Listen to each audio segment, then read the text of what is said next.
Bonjour, aujourd'hui nous sommes à Toulouse, nous sommes le samedi 15 mars, donc aujourd'hui c'est la journée sans viande. Nous allons interroger Animal Amnesty, une nouvelle association toulousaine. Bonjour, depuis quand existe cette association? Alors l'association a 1 an, tout juste. Ça fait 1 an qu'on existe et on a fêté ça la semaine dernière, justement d'ailleurs. Voilà, un petit bébé d'1 an. Alors, pourquoi avoir créé cette association? Est-ce que c'est pour la défense animale ou est-ce que c'est pour promouvoir le végétarisme et le végétalisme? Oui, les deux, en fait. La défense animale, bien sûr, et la promotion du végétarisme et du végétalisme aussi, oui, bien sûr. La différence entre le végétarisme et le végétalisme, c'est quoi?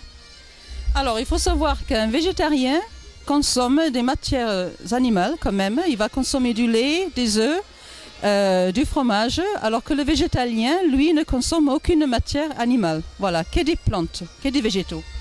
Est-il possible de cuisiner qu'avec des végétaux, sans œufs, sans beurre? Est-ce qu'on peut cuisiner sans tous ces produits animaux? Oui, absolument, et on peut faire de très très bons mets. C'est un vrai régal, quoi, parce qu'il y a des saveurs, des couleurs et des mariages parfaits, quoi. C'est une alchimie parfaite.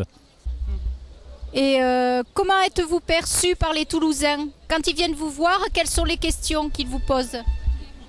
Alors on peut constater qu'il y a un intérêt, que peu de personnes savent ce que c'est vraiment que le végétarisme et peu de personnes en fait sont conscients un petit peu de la provenance de ce qu'ils mangent. Donc il y a une sensibilité, mais enfin il reste énormément de choses à faire, hein. On a un énorme travail d'information et de sensibilisation à faire, malheureusement. Oui, je pourrais rajouter qu'en fait, sur les stands d'information, on trouve beaucoup de jeunes qui viennent nous voir en nous disant qu'ils sont sensibles à la cause animale, qu'ils ne veulent pas manger de viande, et beaucoup nous disent aussi qu'ils sont végétariens. Mais bon, ça on ne le sait pas parce qu'il n'y a pas de statistiques disant précisément combien il y a de végétariens en France. Et je pense qu'en fait, beaucoup de jeunes sont sensibilisés par cela, quoi. Bien. Vos actions, vous faites quel type d'action? À part les tables d'information, vous tenez des tables d'information régulièrement, je crois, sur Toulouse. Mais quelle autre action pourriez-vous organiser sur Toulouse? Voilà. Alors normalement, nous avions prévu au départ de faire des actions un peu choc, car c'est le seul moyen de faire déplacer les médias. Et à partir du moment où on fait déplacer les médias, on va toucher à beaucoup plus de personnes.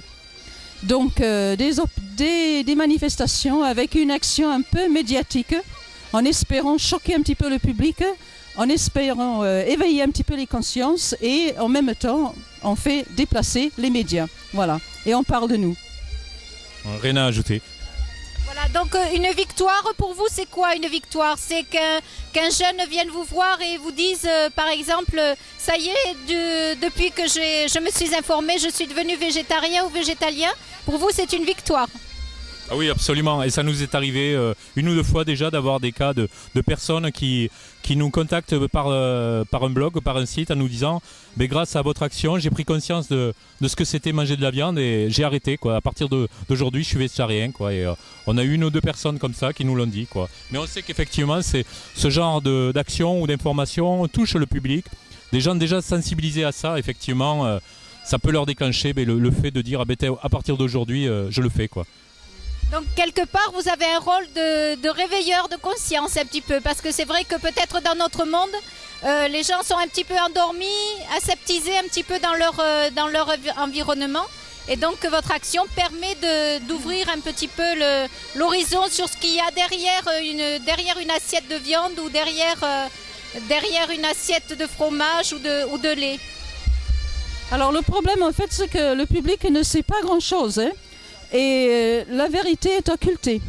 On n'est vraiment pas au courant de ce qui se passe dans l'industrie alimentaire. On ne sait rien.